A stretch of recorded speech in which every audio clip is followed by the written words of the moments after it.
यहाँ पाकिस्तान के लिए अभी की सबसे बुरी खबर बाहर आ गई है और इसे देखकर दुनिया भर में भूचाल मच गया है, क्योंकि वो चीन जिसके भरोसे पाकिस्तान सालों से फुदकता रहा, उसी चीन ने इस वक्त पाकिस्तान की ऐसी धुलाई कर दी कि पूरा इस्लामाबाद हिल चुका है। पाकिस्तान के शुमाल में एक नया महाज खुलने जा रहा है। चीन ने बताया है कि पाकिस्तान इसके लिए तैयार है। सेंट्रल क्वेश्चन है जिस क्वेश्चन को मैं एड्रेस करना चाहता हूं कि क्या इंडिया चाइना और पाकिस्तान की पार्टनरशिप को तोड़ना चाहता है या उसने इस पार्टनरशिप को तोड़ने की बुनियाद रख दी है। फेज 1 कंप्लीट हो गया है। जैसे हम हमेशा कहते हैं फेज 1 पे कुछ खास काम नहीं हुआ है। फेज 1 जो है उसको लेकर कई तरह की बातें की गई हैं और गवादर जहां पे ये प्रोजेक्ट चल रहा है वहां के लोग जो हैं वो इस बात से बहुत सख्त नाराज हैं। क्या उनके साथ कोई बातचीत, कोई डायलॉग किया गया है? पाकिस्तान फॉरेन ऑफिस या पाकिस्तान गवर्नमेंट ने इस बारे में कोई बात नहीं बताई है। तो मिसाल के तौर पर देखिए कि बलूचिस्तान के अंदर कलअदम BLA क्या करता है, किसके मुफादात को नुकसान पहुंचाता है। या तो वो रियासत पाकिस्तान के मुफादात को नुकसान पहुंचाता है, या फिर वो चीनी इन्वेस्टमेंट, या फिर वो CPEC के कामों के ऊपर हमला करता है। खुली बात है, इसमें कोई इनकार नहीं, आप जानते हैं। फिर KP के अंदर आ जाइए, यहां पर खैबर पख्तूनख्वा के अंदर जो डैम बन रहे हैं वहां पर किन्हें निशाना बनाया जाता है? चीनी इंजीनियर्स को निशाना बनाया जाता है। चीन और पाकिस्तान के जो मुश्तरका मुफादात है उन्हें नुकसान पहुंचाने की कोशिश की जाती है। अब गिलगित बल्तिस्तान और चित्राल एक ऐसी जगह है जो कि CPEC के लिए एक मेन लाइन है, और गिलगित बल्तिस्तान से तो कुछ फासला भी ज्यादा दूर नहीं है चीन का। और उन जगहों के ऊपर कलअदम TTP का एक्टिव होना और चीन के मुफादात को, पाकिस्तान के मुश्तरका मुफादात को, चीन के मुश्तरका मुफादात को नुकसान पहुंचाना, और उसके बाद क्या कोई निशानी रह गई है जिसमें आपको क्या चाइना के लिए इंडिया इंपॉर्टेंट है? चाइना के लिए इंडिया कितना इंपॉर्टेंट है और चाइना की पाकिस्तान के हवाले से क्या रेलिवेंस है, हमें वो कैसे देखते हैं? These are some important point of views. ये कुछ इंपॉर्टेंट पॉइंट ऑफ व्यूज हैं विच मस्ट बी अंडरस्टूड, जिनको समझा जाना चाहिए। जय हिंद दोस्तों, पाकिस्तान में CPEC China Pakistan economic corridor बहुत ज़्यादा इस समय डेंट लग रहा है उसको, क्योंकि जितने पैसे लगाए हैं चाइना ने उसका 20% भी आज की डेट में पाकिस्तान में नहीं बचा है।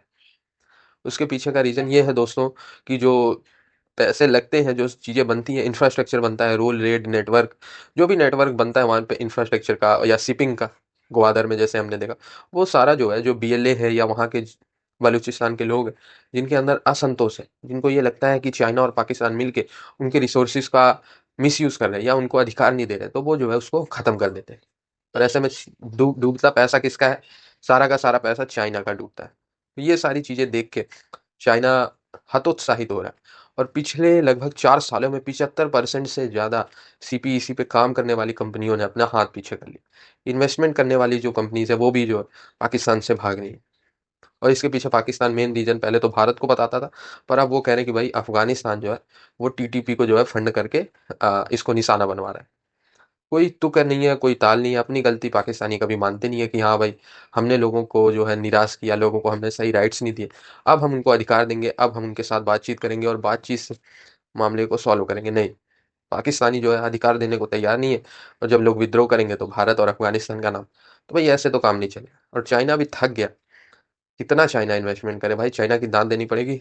जिस देश में भी इन्वेस्टमेंट करता है फ़ायदा निकालता है, लेकिन पाकिस्तानी एक ऐसा देश होगा जहां चाइना ने हाथ डाला और हमेशा हाथ जो है उसका नीचे ही जाता गया, कभी वापस नहीं आया। अब चाइना खुद ही भाग रहा है पाकिस्तान से। मिसाल के तौर पर देखिए कि बलूचिस्तान के अंदर कलअदम BLA क्या करता है, किसके मुफादात को नुकसान पहुंचाता है। या तो वो रियासत पाकिस्तान के मुफादात को नुकसान पहुंचाता है, या फिर वो चीनी इन्वेस्टमेंट, या फिर वो CPEC के कामों के ऊपर हमला करता है। खुली बात है, इसमें कोई इनकार नहीं, आप जानते हैं। फिर KP के अंदर आ जाइए, यहां पर खैबर पख्तूनख्वा के अंदर जो डैम बन रहे हैं वहां पर किन्हें निशाना बनाया जाता है? चीनी इंजीनियर्स को निशाना बनाया जाता है। चीन और पाकिस्तान के जो मुश्तरका मुफादात है उन्हें नुकसान पहुंचाने की कोशिश की जाती है।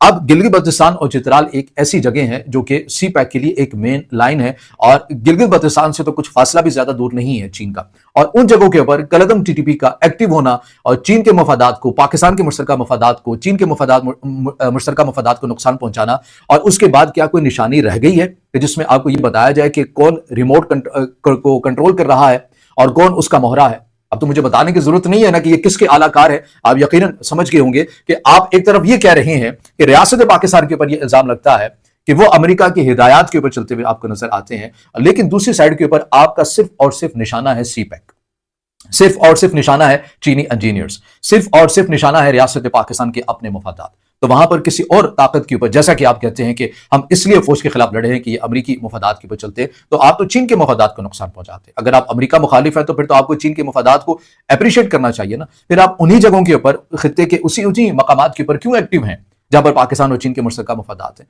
तो अब आपको किसी हद तक ये गेम समझ में आ गई होगी कि सामने क्या रखा जा रहा है और पसे पर्दा क्या खेल रचाने की कोशिश की जाती है। अब ये बेनकाब हो चुकी है।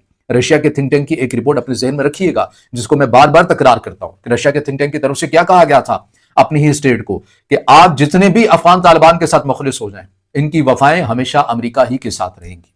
ये बात जो है, या जो रिपोर्ट है, ये बड़ी मानी खेज है।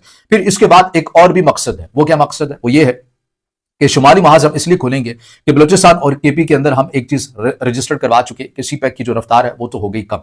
लिहाजा गिलगित बल्तिस्तान जो कि चीन की सरहद के भी पास है, और चित्राल की अगर हम बात करें तो ये इलाके, इनके बारे में जो तासुर है, ज़ाहिर पुरअमन इलाके हैं, यहाँ के लोग बड़े सुलझे हुए हैं, तो लिहाजा यहाँ भी हम फिरका बरारियत हसासियत का उनसर तो है, हम उसको भड़काएं, इस खित्ते को भी बदअमनी का शिकार करें, और सीपैक की जो मेन लाइनें हैं उन्हें भी यहाँ पर हम रुकावट पैदा कर दें। इससे होगा क्या? इससे ये होगा कि चीन पाकिस्तान को कहेगा कि ना ही आप हमारे मफादात का बलूचिस्तान के अंदर ख्याल कर सके, ना ही खैबर पख्तूनख्वा के अंदर कर सके, और ना ही गिलगित बल्तिस्तान और चित्राल के अंदर कर सके। तो लिहाजा चीन का जो एतमाद है पाकिस्तान के ऊपर ये कम होगा। दोनों ममालिक के दरमियान जो दोस्ती है उसके अंदर दरार आएगी, बदएतमादी पैदा होगी, और यूं पाकिस्तान के ऊपर जो चीन है वो एतमाद करना कम कर देगा, और पाकिस्तान ऑटोमेटिकली फिर चीन के कैंप से दूर होता हुआ जाएगा। और फिर इसी तरह मकसद यह है कि चीन के मफादात को, सीपैक जैसे अहम मंसूबे को जो रीढ़ की हड्डी रखता है दोनों ममालिक के लिए, उसे नुकसान पहुंचाकर दोनों ममालिक के दरमियान बदएतमादी भी पैदा करना है और पाकिस्तान को ब्लॉक से निकालना है, चीन के ब्लॉक से। ये आपको एक ग्रेट गेम बनती हुई नजर आ रही है, और ये वाजे है, निशानियां वाजे हैं, खबरें वाजे है, इसके ऊपर मुबस्सरीन लिख रहे हैं, तज्जियाकार बोल रहे हैं। हम मुतादिद वीडियोस के अंदर इन तमाम चीजों के हकाइक आपके सामने वीडियो की सूरत में ला चुके हैं कि दरअसल पाकिस्तान के अगेंस्ट किस किस्म की जो गेम है वो खेलने की कोशिश की जा रही है। तो बहरहाल ये वो चैलेंजेस है। अब आप आने वाले दिनों के अंदर देखेंगे पाकिस्तान के शुमाली महाज के ऊपर भी कुछ कार्रवाइयां होती हुई नजर आएंगी। ताज़ातरीन कुछ रिपोर्ट्स हैं कि कल, मतलब ये कि जो हमारे मसले हैं उसमें आप ना बोलें, जो आपके मसले हैं हम उसमें नहीं बोलेंगे। तो बेसिकली ये म्यूचुअल सेंसिटिविटी जो है वो पाकिस्तान है, और क्या है?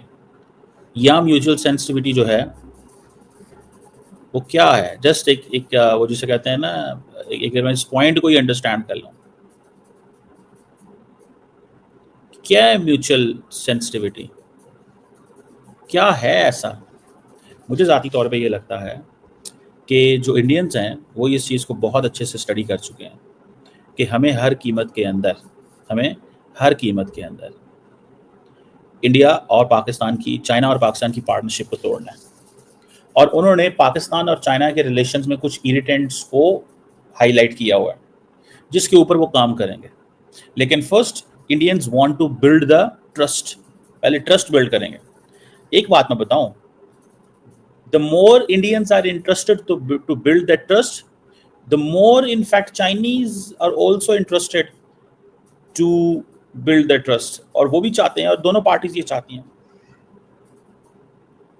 अब वो क्या कह रहे हैं कि जी Chinese export restrictions on fertilizers हैं, टेक इक्विपमेंट है, रेयर अर्थ है, क्योंकि रेयर अर्थ मेटल्स नहीं ना आ रहे इंडिया में। इंडियन फर्म्स को इस वक्त बड़ा नुकसान हो रहा है, चाइनीज ने उसके ऊपर हाथ रखा हुआ है।